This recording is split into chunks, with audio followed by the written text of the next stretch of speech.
Street Fighter II has been revered as the most famous, and by some, the best Street Fighter game out there. It pioneered what fighting games are today with the inclusion of the combo system and the input methods for special moves. But everyone is focused in on the action. Not very many people are looking at what's going on in the background. Have you ever wondered what that meant?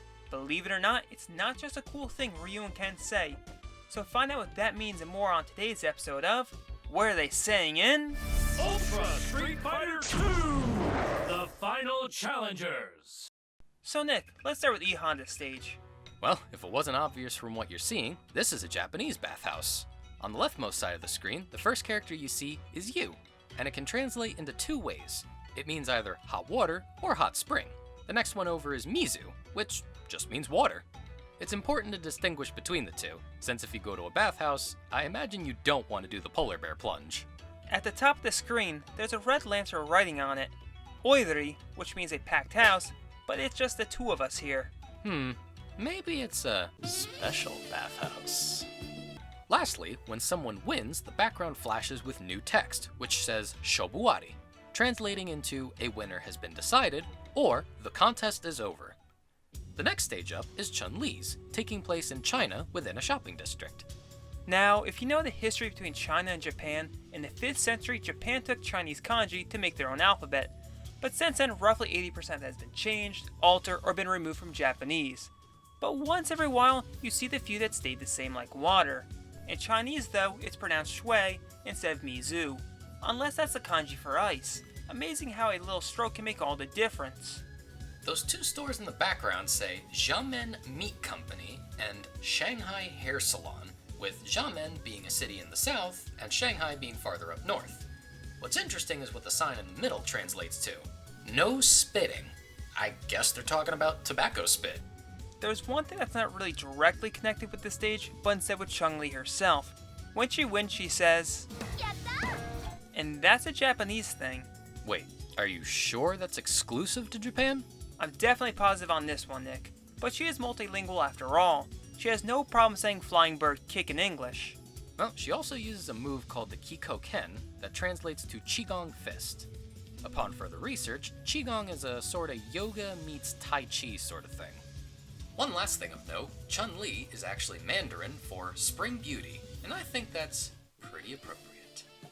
While we're still in China, let's move over to Feilong and his stage. This'll be a quick one, since the only thing written down on the floor is Hubao Bijou, or Haw Par Villa, which is actually a real place in Hong Kong, even considered by some to be Chinese Disneyland.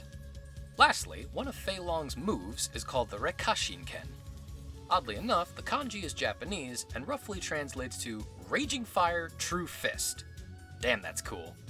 With that wrapped up, let's hop north and go to Russia to Zangief's stage. Once again, we only have signs to go on, and they're pretty straightforward. One's just an exit sign, and the other one says attention.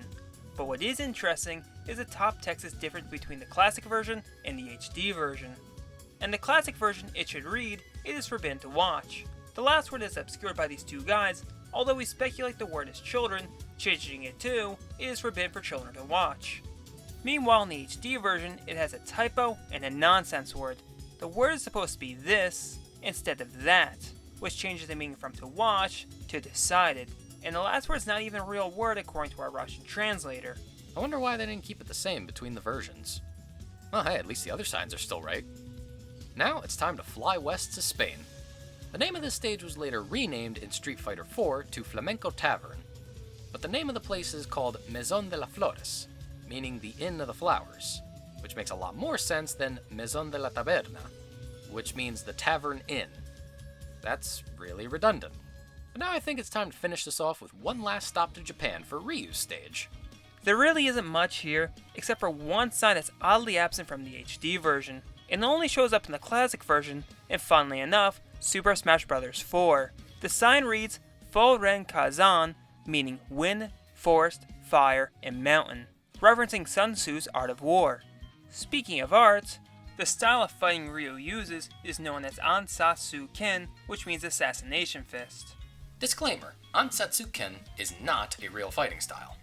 Yeah, Capcom USA originally decided to name it Shotokan, an actual real-life martial arts. However, Ryu's moves don't look like anything used in Shotokan, so it was later retconned in Street Fighter 4 when Capcom of Japan officially named Ryu's fighting style.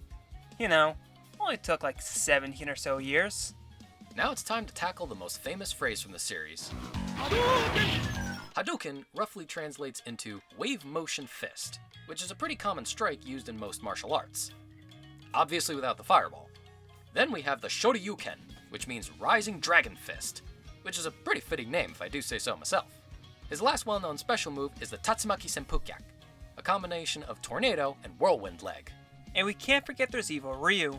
There's nothing really new with him, except for his ending in Ultra Street Fighter 2 The New Challengers, where he has the kanji Metsu printed on his back. Metsu meaning extinction or to destroy. Hey, Matt, aren't we forgetting about someone? Die 1,000 deaths! Oh yeah, there's Akuma, or as he's known in Japan, Goki.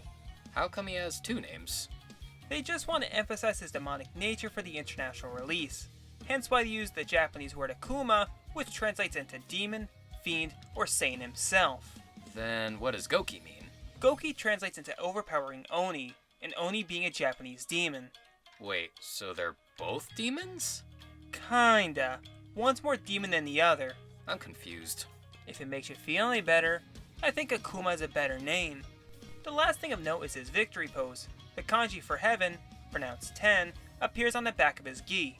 Wait, heaven? But I thought he was Satan! Ugh, let's wrap up the video before I get more confused.